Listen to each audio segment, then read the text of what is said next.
अस्सलामुअलैकुम स्टूडेंट्स। तो क्या हाल है। मैं हूँ एहसानुल्लाह और आज हम एक नया टॉपिक शुरू करने वाले हैं। छोटा सा एक टॉपिक है और वो फोटोसिंथेसिस से पहले बहुत मस्ट है कि हमारे पास जो वेन नेल हाइपोथेसिस है या जो वेन नेल प्रपोजल है वो क्या था।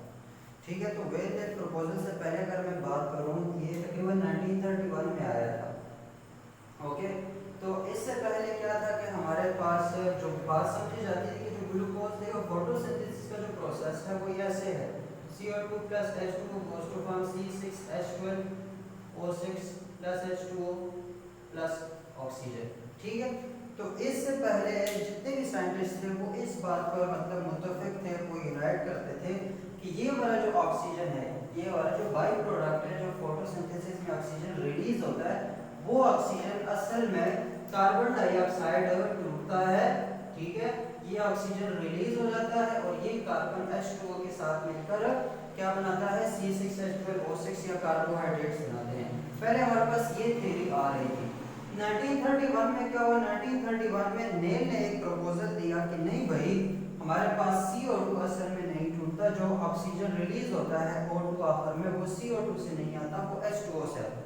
तो जो नेल हाइपोथेसिस है वो क्या कहते हैं, the oxygen release during photosynthesis comes from the hydrolysis of water, कि ये वाटर की हाइड्रोलाइसिस होती है और इससे हमारे पास जो ऑक्सीजन है, वेस्ट प्रोडक्ट जो है वो रिलीज होता है। ठीक है, उसने इसके लिए इस बात को प्रूव करने के लिए इस प्रपोजल को मतलब देने की जो उसकी वजह थी, उसने क्या किया कि उसने सल्फर बैक्टीरिया को यूज किया था। किस बैक्टीरिया को, सल्फर को। अब सल्फर बैक्टीरिया क्या करते हैं, वो फोटोसिंथेसिस के लिए हाइड्रोजन सल्फाइड यूज करते हैं, ना कि वाटर। तो जब उन्होंने मतलब देखा कि सल्फर बैक्टीरिया में CO2 H2S के मिलने से कार्बोहाइड्रेट वही बन रहा है, लेकिन जो बाई प्रोडक्ट है वो सल्फर रिलीज हो रहा है। क्या रिलीज हो रहा है, सल्फर। तो इसका मतलब ये है कि यहाँ पर भी देखो H2O की जगह जस्ट H2S यूज हुआ है, तो उसकी वजह से O2 रिलीज हो रहा है। सल्फर बैक्टीरिया में भी हाइड्रोजन सल्फाइड के यूज होने से सल्फर रिलीज हो रहा है। तो उसने इस बेस पे एक जनरलाइज्ड स्कीम, एक जनरल एक उन्होंने फार्मूला बना दिया फोटोसिंथेसिस के लिए कि CO2 के साथ कोई भी H2A मिलता है। अब ये H2O भी हो सकता है और H2S भी हो सकता है। कोई भी H2A मिलता है तो उससे हमारे पास बनता है carbohydrate in the presence of sunlight. ठीक है, H2A बनता है और A2 जो है वो हमारे पास as a byproduct release हो जाती है। जनरलाइज स्कीम थी, इसने कोई इस चीज की कंफर्मेशन नहीं की थी, बस उसने एक प्रपोजल दिया था कि भाई मैं सल्फर बैक्टीरिया पे काम कर रहा था, वहां पे हाइड्रोजन सल्फाइड यूज करने की वजह से सल्फर रिलीज हो रहा था। तो ये वाला जो हमारे पास फोटोसिंथेसिस है जो कि यूकैरियोट्स इन प्लांट्स में हो रहा है, तो उसमें भी H2O जो ऑक्सीजन रिलीज हो रहा है वो ड्यू टू H2O रिलीज होगा। इस स्कीम को, इस प्रपोजल को प्रूव करने के लिए 10 साल बाद 1941 में सैमुअल रुबन और मार्टिन कैमिन ने एक्सपेरिमेंट किया था इस बात को प्रूव करने के लिए। उन्होंने क्या किया, उन्होंने एक स्पेशल जो है लेबल्ड आइसोटोप ऑक्सीजन का, मतलब आइसोटोपिक फॉर्म है ना, O16 O17 O18, atomic message different है, एटॉमिक नंबर सेम है, तो उन्होंने एक स्पेशली लेबल्ड आइसोटोप जो था ऑक्सीजन का वो यूज किया। और कौन सा यूज किया उन्होंने, O18। कौन सा यूज किया, O18। उन्होंने किया क्या, उन्होंने दो सैंपल्स बनाए। कितने सैंपल्स बनाए, दो सैंपल्स बनाए, एक और दो।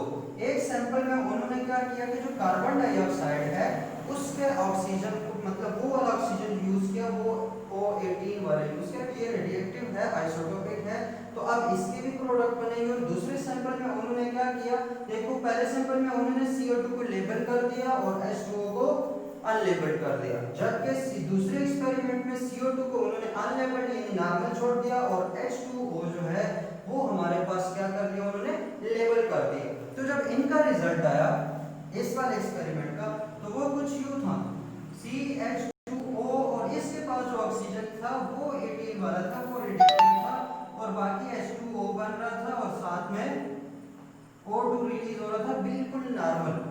ठीक है, उसके बाद जब हमने इसकी बात की यहाँ से दूसरे एक्सपेरिमेंट में उन्होंने CO2 बिल्कुल नॉर्मल लिया और H2O जो है उसका जो ऑक्सीजन है हमारे पास वो उन्होंने आइसोटोपिक फॉर्म में ले लिया।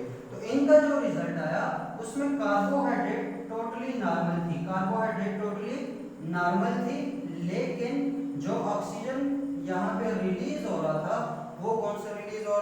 आइसोटोपिक। कौन सा रिलीज हो रहा था?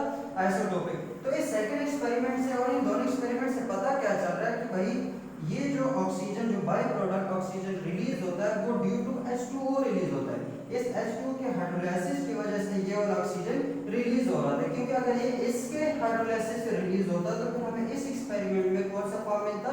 Isotopic form. लेकिन जब हमने H2O आइसोटोपिक लिया तो उसकी वजह से जो ऑक्सीजन था O2 वो हमारे पास रिलीज हुआ कौन से फॉर्म में? आइसोटोपिक फॉर्म में। तो इस एक्सपेरिमेंट से ये बात कंफर्म हो गई कि हमारे पास जो फोटोसिंथेसिस में ऑक्सीजन रिलीज होता है वो due to the breakage of hydrogen oxide यानी वाटर के ब्रेकेज की वजह से जो ऑक्सीजन है वो हमारे पास रिलीज होता है। और इस हाइपोथेसिस का यही मकसद है कि जो फोटोसिंथेसिस हो रही है उसमें ये जो पहले से आती हुई थ्योरी थी कि CO2 जो है वो काज करता है ऑक्सीजन की रिलीज होने के, वो बात गलत हो गई, क्योंकि असल में जो H2O है वो हमारे पास ये वाला जो वेस्ट प्रोडक्ट है ऑक्सीजन उसको रिलीज करने में हेल्प करता है, और ये वाला ऑक्सीजन इस H2O के फॉर्म में है।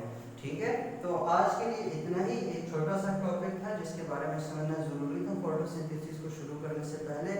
तो उम्मीद है कि आप ठीक ठाक होंगे, तब तक मुझे इजाज़त दीजिएगा। अल्लाह हाफिज़।